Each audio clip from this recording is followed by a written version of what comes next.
Hi there, you're in the lab with your mate JJ. Today is Maxitronix Day, and it's a special Maxitronix Day today because today is the conclusion video for the Sensor Robot 20, our 20-in-1. We've done all 20 projects. So this was the instruction manual. This was the device itself, still all wired up with our great big magnum opus project, the weather indicator that had the touch sensor and the light detector and all of that. So and this of course was the box that it came in. So we'll be putting it back in the box. I don't suppose I'll do that with you on the video, but that's what's going to happen. I'm going to take this and put it back in here, and then I'm just going to file it. And we're going to move on with the next one, which is going to be the Maxitronix 20in1. So we're going to continue along. We'll start the 20in1. I do think that I'm getting better at it, so I'm glad that if you didn't know, I started with the 10in1, so we did the 10in1, and then we moved on to this thing called the Sensor Robot 20, which I've just called the 20in1. And next we're back on the 31, which is actually called the 30in1, so we'll be starting that soon. But today what I thought we'd do is just flip through and have a look at what we did and what we learned, so we can think about that. I learned a little bit more about how to make these videos.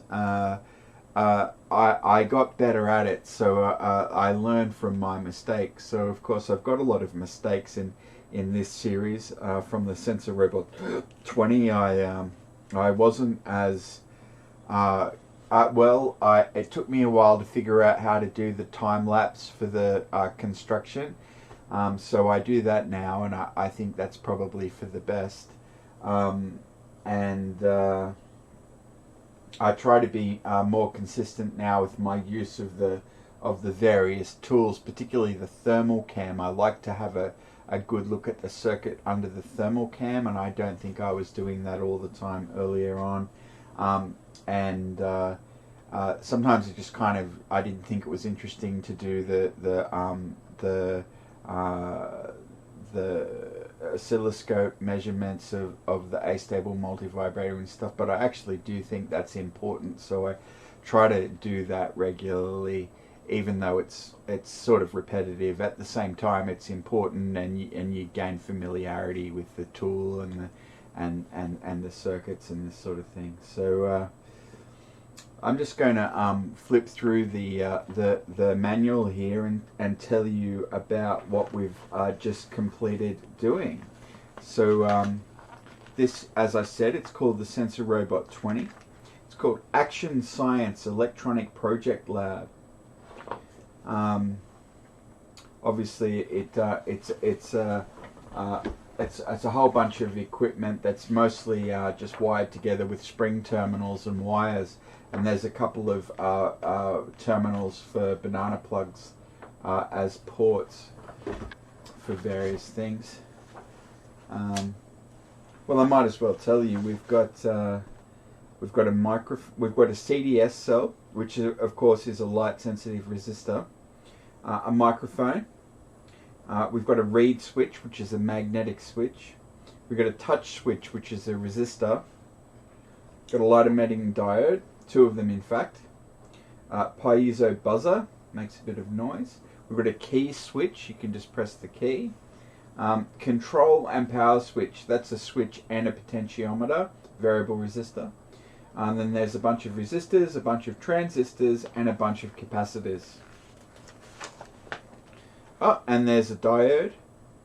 And there was an integrated circuit. I think it was an amplifier, the integrated circuit. So, okay, so the projects were brightness alarm, darkness alarm, electronic candles, light alarm with latch, light controlled organ, photometer, shot in the dark 2, visitor alarm, speech conductor, burglar alarm, magnetism detector, ferromagnetic substance detector, non-touch switch, glass organ, high water indicator, low water indicator, rain detector, touch buzzer, weather indicator. So I think we should actually probably do this on the bench together, and we can talk about the schematics as we flip through. So let's jump over to the bench. Here on the bench. So this was the brightness alarm. Hang on a sec. Let me find my coffee. Sorry about this. I'm just caffeinating. And I needed a pointer. What pointer will I use? This will do. So this is a Darlington pair. I don't know if they explained that to us. Yeah, it did. This Darlington circuit. So this is a Darlington pair of transistors here. And this, of course, is our astable multivibrator. This is the, I guess you could call it an amplifier. It's a thing that really controls whether the buzzer is outputting the tone or not. So, okay, that's the brightness alarm. And then we've got, actually, this is just a bit too pointy for me. What have we got here? The darkness alarm. So it's just connected the other way around. And again, it's a Darlington pair and the astable multivibrator. And we see this all the time, this transistor which controls the output on the buzzer there. And of course, again, the input sensor is the CDS cell, which is the same as the previous project. Now, electronic candles. This project uses the CDS cell to turn on each LED candle. You can amaze your friends with your own electric magic show. Okay.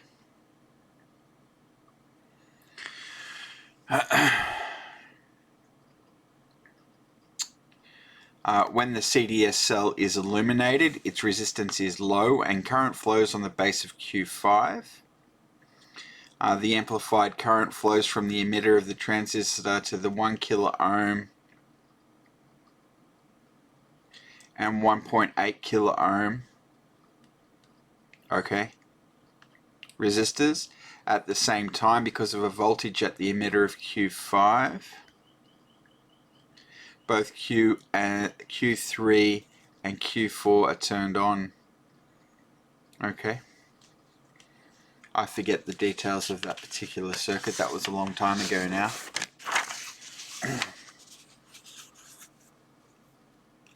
Light alarm with latch. Okay. So this is an astable multivibrator, and presumably this is a bistable multivibrator. And it is. Yeah. So this is a bistable multivibrator, which means both states are stable states. And this is an astable multivibrator, which means that no state is a stable state. And again, it's using the CDS cell as one of the triggers, and it's using the touch key as the other one. That's pretty cool. Now we've got the light controlled organ. Okay. So again, we've got a astable multivibrator making the tone. We've got the key to turn the tone on or off, and then we've got the CDS cell that is involved in regulating the tone because it's part of the circuit there. So that that resistance will affect the sound, and it'll change tone based on how much light there is. Then we've got a photometer. Okay. I don't remember doing this one. So it looks like there's a light level, and it could be in one of two states by the look of it. Instead of generating a higher tone when the cell receives more light, you can use the robot's LED robot eyes to indicate a higher light level. Make all the connections and use the cell to measure the light levels around your home. When you place the robot in a dark area, the eyes flash slowly. When you place the robot in a bright area, the lights flash faster. Okay, there you go. So this is an astable multi-vibrator, and the resistance here is involved in regulating the speed of it, and the outputs are just the LEDs on and off. There you go. Very interesting. Okay, now we've got this one called Shot in the Dark. Okay, so it looks like this is again the astable multi-vibrator. It's going to be producing a tone. There's two LEDs here. Okay. How well can you see in the dark? Can you hit a target in the dark with the light from a flashlight? This project lets you test your aim with the flashlight gun. If you hit the CDS cell target, the buzzer beeps and the LED eyes blink. After finishing the wiring, turn the control knob to apply power. Both the buzzer and LEDs operate. Turn the knob counterclockwise until the buzzer is silent and the indicators go out. Turn out all the lights in the room. Then from about 10 to 15 feet, point a flashlight with a sharply focused beam at the robot. If your aim is good, the buzzer sounds and the LEDs light. Okay, that's interesting. I think it's one shot though, isn't it? There's no reset circuit.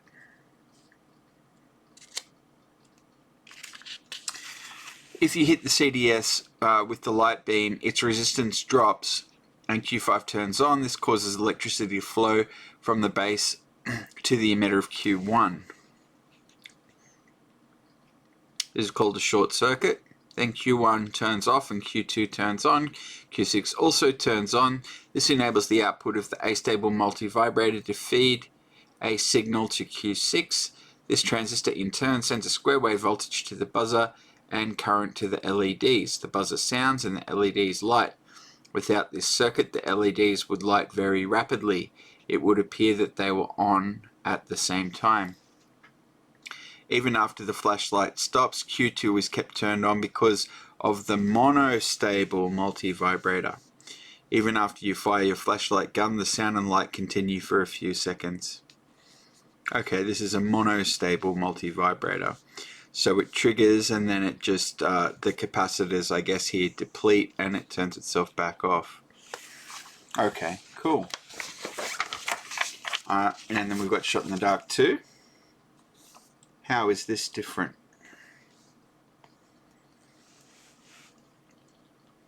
If you are a sharpshooter in the dark and want more of a challenge, try this circuit. When this project operates, not only do you have to hit the cells as you did before, but now you must do it when only one LED is lighted. In a darkened room, turn the control on. The left LED flashes on and off. Your shot counts only when the LED is on. When you hit the target, the LED lights, followed by the right. Okay. Block 1 is used as the astable multi-vibrator for the circuit. A 47 microfarad capacitor is connected to the base of transistor Q1.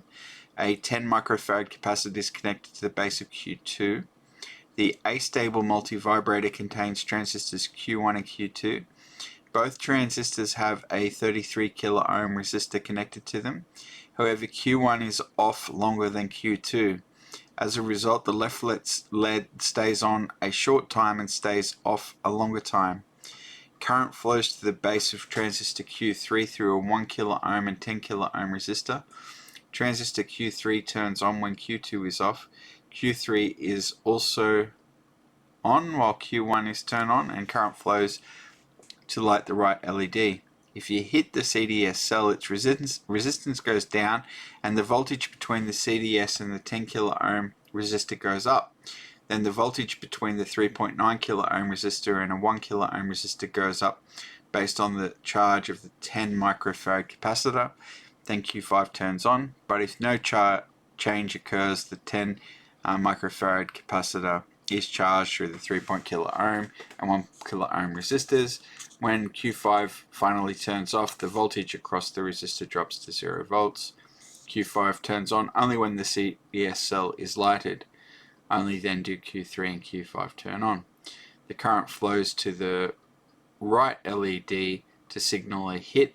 When the left LED turns off, the right one turns off at the same time. Okay.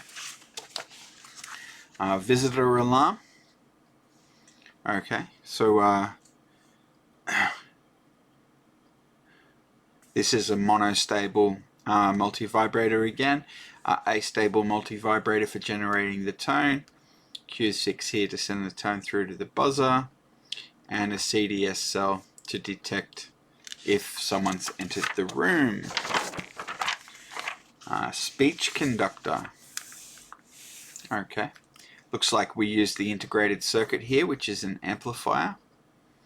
If you are called upon to make a speech, you can use your sensor robot to help you practice projecting your voice. Okay. I think you have to make enough noise. Yeah, you do.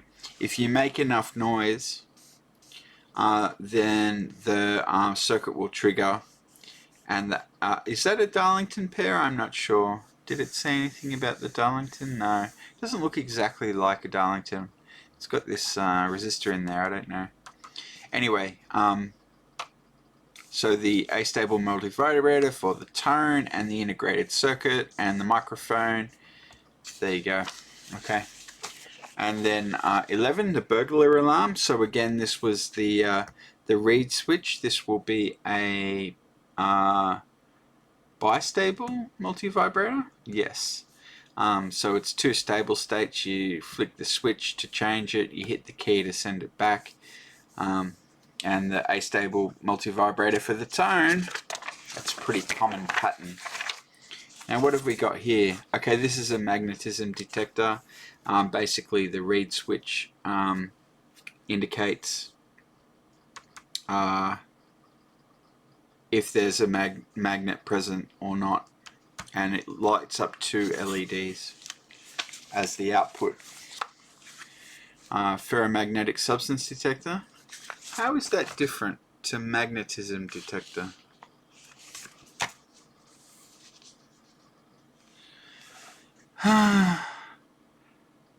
Oh, okay, yeah, okay. So this tells you if, yeah, it's not a magnet detector, it's a ferromagnetic substance detector. So anything that can conduct magnetism but isn't necessarily magnetized. You got a non-touch switch, again using the magnetic reed, and it just hooked up to a pair of LEDs. We noticed some errata on this one, number 15. We need to add pin 4 to pin 8, so we will manage to debug that project when we did it. So this is the glass organ, right? And I think did we use that? Yeah, to vary the tone based on how much salt was in the water. And high water indicator, so that was using the touch panel, and again just an astable multivibrator and a simple transistor to signal the multivibrator or not. Low water indicator, the same but the other way around, so when the signal was absent, the buzzer sounds. And then we did the rain detector.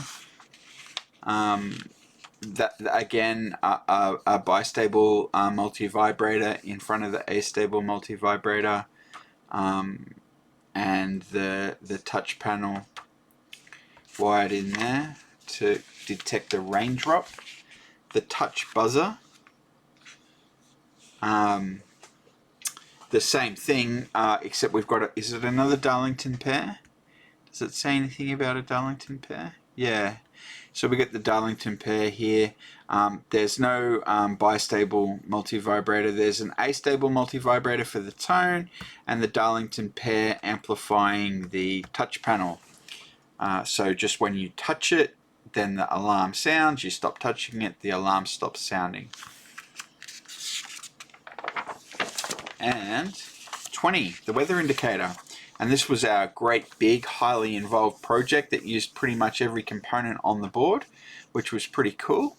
And it provided, what did it have? It had the flashing LEDs based on the light level, and then the tone based on the moisture level.